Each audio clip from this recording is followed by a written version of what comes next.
Good morning, everyone. Welcome here for some Wake Up with Baseball action. We're going to be going over the May 7th games. Today I'm going to try standing up. Got a little bit of a sore back, so I don't want to be sitting around too much today. And there's 15 games to go through, so you know how that goes. It's usually about 15-20 minutes, depending on how fast I feel like ripping through it all.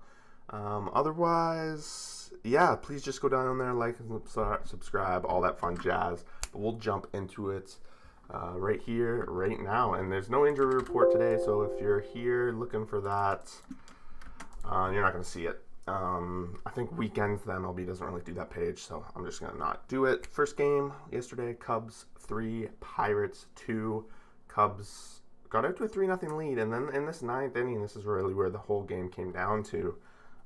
Pirates threatened. They ended up getting 2 runs in this one, had the bases loaded with the last one, and Kimbrel wasn't in the game. They had to rely on this Brothers guy come in and get that last out for them. Bases were loaded, and yeah, they scrape through, they get out with it, and it's a big win for the Cubs and really keeps them alive and in the hunt overall. Cubs go up to 500. Holy jumping. They're on a roll now. Red Sox 6, Orioles 2, and the big story here is the Bo Sox are the first team in the MLB to hit 20 wins. If you had that bet, congratulations. You're probably the only one out there that saw that coming for sure.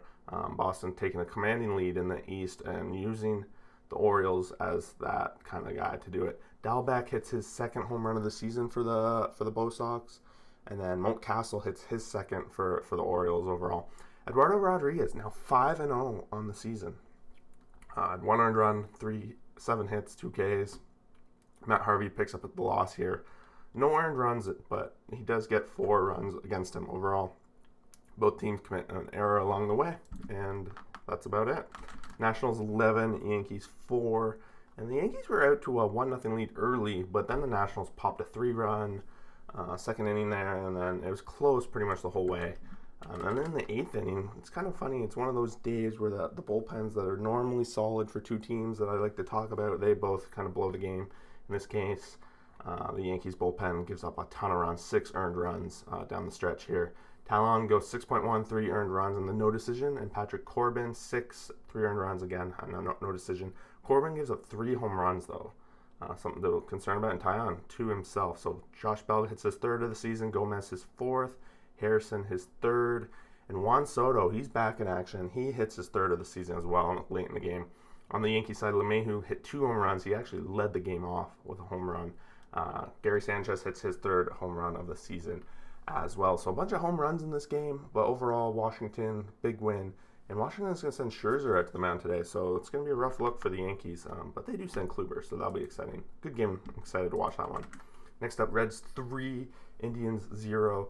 And it was 0-0 going into the 9th. Wade Miley pitches a no-hit shutout in this game as they win 3-0. And Plesac on the other side, he went 8 innings, 7 strikeouts, no earned runs himself. They decided, let's bring in the closer. Maybe they should have went a little bit more like the Reds did and just trust their pitcher, but they didn't. Plesac actually had 112 pitches, so it makes sense. Whereas Miley, 114 with that extra inning in that complete game. No-hit shutout for the Cincinnati win. They're back to 500. Big win for Cincinnati. Very big series coming up for them here. Mets 5, Diamondbacks 4. The Mets are now on a 3-game win streak. And the Diamondbacks fall 2 games below 500 now. And they were out to a big lead here. 4-0 early in this game. And for me, when I see 4-0 and the Mets down, I get concerned that they even have a chance to come back. But they pulled off. Lindor with 2 hits, 2 RBIs in this one with his 2nd home run of the season. So just maybe Lindor is starting to heat up a little bit. On the other side, no home runs. Zach Gallen went 6, 1 earned run, and he left with the no decision. And then Peterson, 1.2, 3 earned runs. So far, Peterson's kind of not done much for them. He comes in and does a couple innings. Don't know if they actually expect him to go long. Haven't yet to really see it from them. But they did blow a lot of their clutch bullpen today. So we'll see how the rest of the series shapes out. The Diamondbacks somewhat have an offense, so they might be relying on their relievers this series.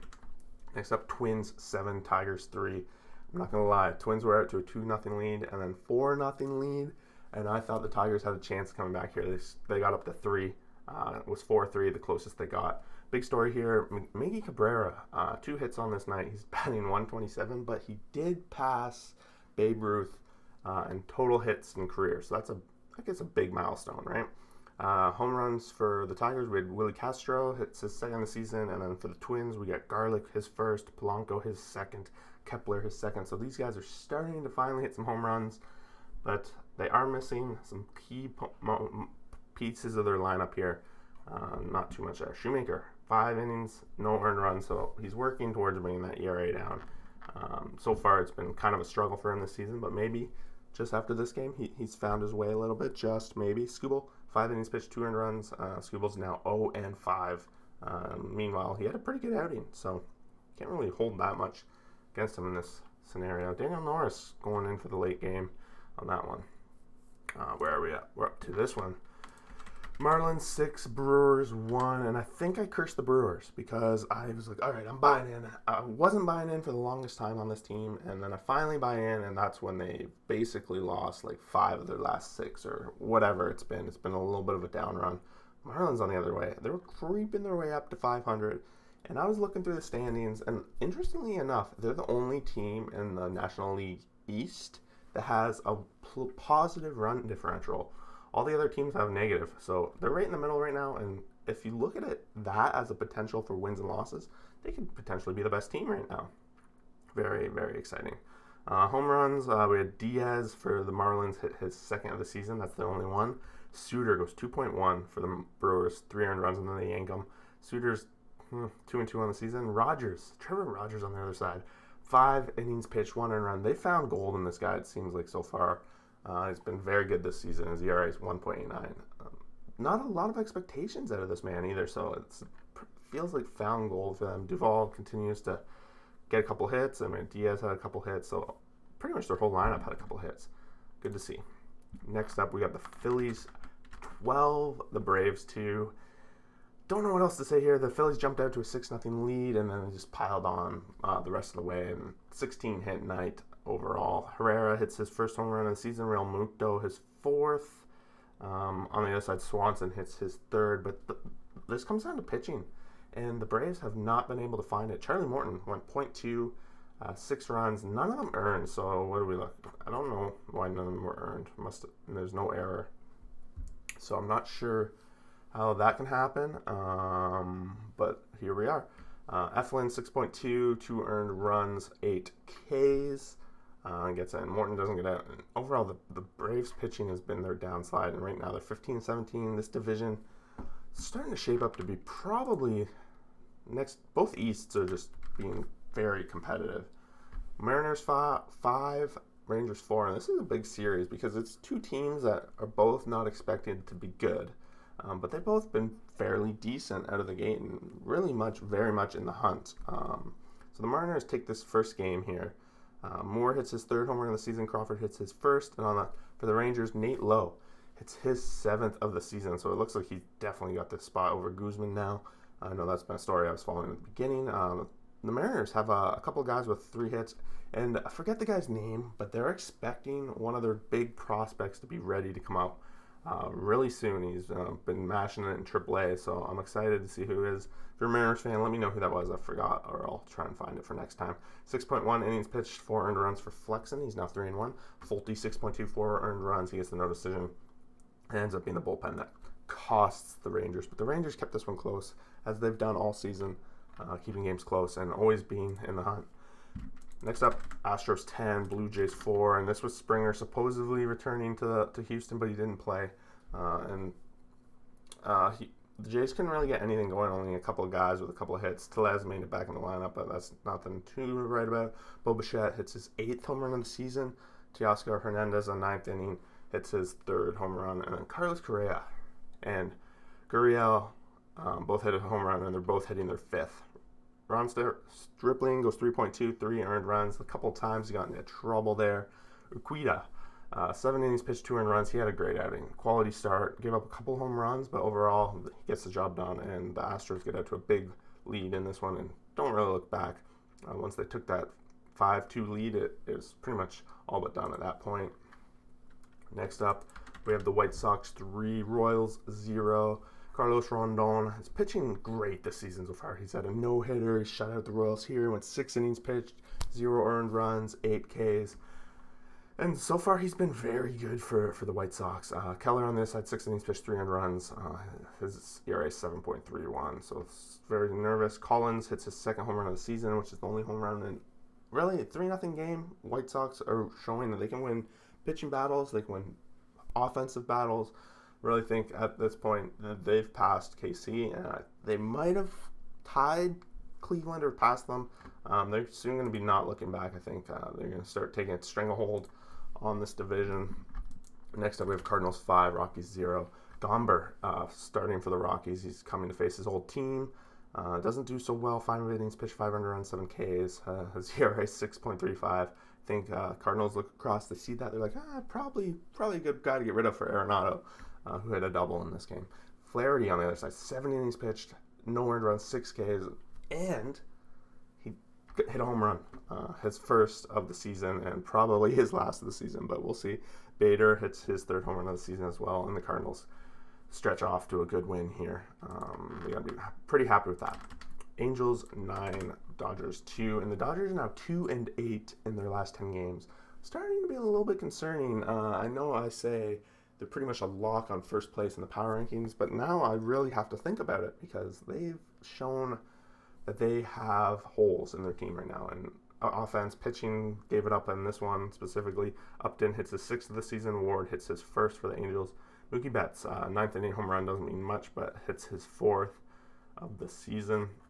Overall, Canning, 5.2, 1 earned run, 4 Ks. And then they bring in Sandoval, who goes 3.1. It's a pretty interesting strategy, but I guess they had a pretty big lead, so they didn't have to go into their deep parts of the bullpen. Urias gets his first loss of the season, 5 innings pitched, 5 earned runs. And that's basically it. I don't know what else to say. Dodgers are in trouble. Angels, I thought were in trouble, but then they handled the Dodgers. So just my power rankings are in trouble themselves. Next up, we had a hello, let's go back. Next up, we have Athletics 2, Rays 1. This game was great. Very good pitchers duel. And sure enough, we really see Castillo being absent from the Rays costing them down the stretch. He's normally would be in this last position when it's tied 1-1, but he's hurt right now, so he's out. Both starters had great starts. Chamonix 7.1, 10 Ks, 1 earned run. Rich Hill 6, 0 earned run. So I think that's back-to-back starts now for Rich Hill. It's been pretty good. Overall, both these guys, very close game. And I think Rays ended up tying this one in 8, so a bunch of runs, 1 run in the 7th, 8th, and 9th from each team. A's come out with this one, and the A's they've been not performing quite well.